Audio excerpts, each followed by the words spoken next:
देश में चौथे स्थान पर बिजली पैदा करने वाली एनटीपीसी परियोजना तो टांडा परियोजना में है, जिसकी कैपेसिटी 1760 मेगावाट है। बढ़ते बढ़ते बढ़ती ही जा रही है। लेकिन उससे बड़ी भी अचीवमेंट इन्होंने 2024-25 में की है। 219 दशमलव कुछ, लगभग 220 बिलियन यूनिट इन्होंने पैदा की है। तो ये बहुत बड़ी अचीवमेंट मानी जा रही है। तो आज हमारे साथ है परियोजना प्रमुख जी, हम उन्हीं से चर्चा करेंगे कि एनटीपीसी आखिरकार अभी और कितने ऐसे हैं जो अचीवमेंट करना चाहेगी। मैं एनटीपीसी जैसे अभी सबसे नियरेस्ट टारगेट यही लिया है कि 2030 तक हम लोग इस कैपेसिटी को 76,000 मेगावाट जो है उसको 1 लाख मेगावाट तक पहुंच जाएंगे। उसके फिर आगे भी प्रोग्राम है 2035 तक, उसमें भी हम लोग आगे बढ़ते जा रहे हैं। अल्टीमेटली हम लोग 1.5 लाख मेगावाट तक का नियरेस्ट टारगेट है। और जैसे जैसे इंडिया का ग्रोथ है 6% ग्रोथ के हिसाब से एनटीपीसी 9% ग्रोथ रेट में और आगे बढ़ते जाएगा। एक बात और बताएं, जिस तरीके से लगातार ग्रोथ करती जा रही है, तो अब ये माना ये जा रहा है कि एनटीपीसी जैसे जल विद्युत परियोजना हो गई है, कोल हो गई, तो अब अगर देखा जाए तो ये क्या कहते हैं, सोलर पैनल पे कितना आगे बढ़ चुकी है, अब कितना कहाँ तक लाना चाह रही है? देखिए, सोलर पैनल नहीं है, सोलर विद्युत है। सोलर पैनल हम लोग खरीदते हैं।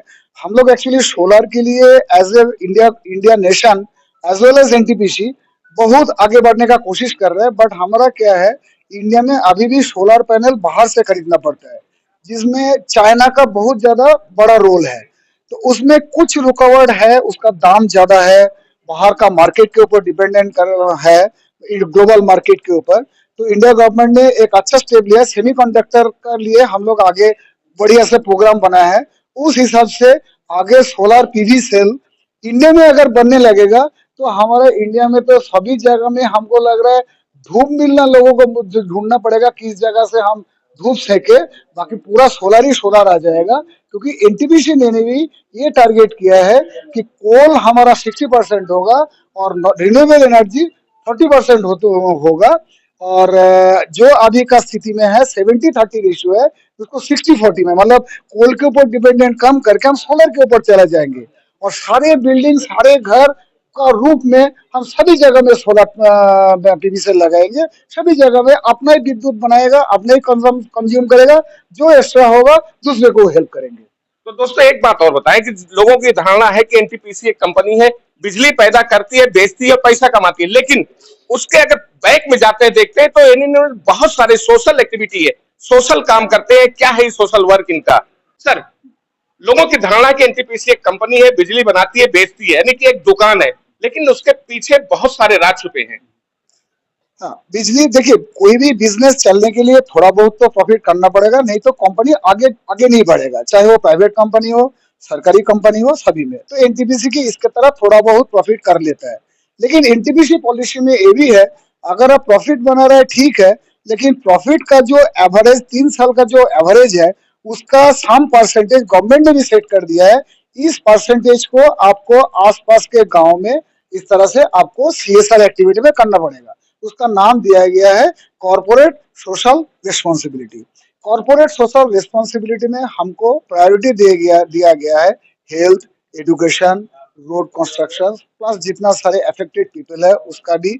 और जैसे आप बोले कोई एक इमरजेंसी आ गया, डिजास्टर आ गया, उसमें भी हम लोग हेल्प करते हैं। जैसे सोचिए यहाँ पे बाढ़ आ गया या ड्रॉट, जैसे थोड़ा बहुत तो बारिश हो गया, नहीं तो सुनने में आ रहा था कुछ दिन में इसको ड्रॉट डिक्लेयर कर दिया जाएगा, सूखा डिक्लेयर कर दिया जाएगा। तो उस टाइम में हमको घर घर में पानी, हम ऑलरेडी हमारे पास इंस्ट्रक्शन आ गया था पानी पहुंचाने के लिए अब लोग क्या क्या कर रहे हैं, मतलब पानी भी हम घर घर में पहुंचाने का भी प्लानिंग कर चुके थे अगर ये बारिश नहीं होता। तो इसी तरह से छोटा छोटा लगते हैं, सुनने में बहुत छोटा है, बट यही हमारा जीवन का जो अमूल्य चीज है, जैसे बिजली बोलिए, पानी बोलिए और एनवायरनमेंट बोलिए, ये सारे प्रोटेक्ट करने के लिए सीएसआर का रिस्पॉन्सिबिलिटी की तरफ हेल्थ हमारा सबसे प्रायोरिटी है एंड एजुकेशन भी प्रायोरिटी है। उसके हिसाब से जेल एक्टिविटी हम लोग कर रहे हैं, मोबाइल यूनिट हम एवरी गांव में पहुंचा रहे हैं फॉर फर्स्ट ट्रीटमेंट। उसके बाद अगर कोई ज्यादा ट्रीटमेंट जरूरत पड़ेगा तो हमारा हॉस्पिटल में भी पीएपीस के लिए भी है।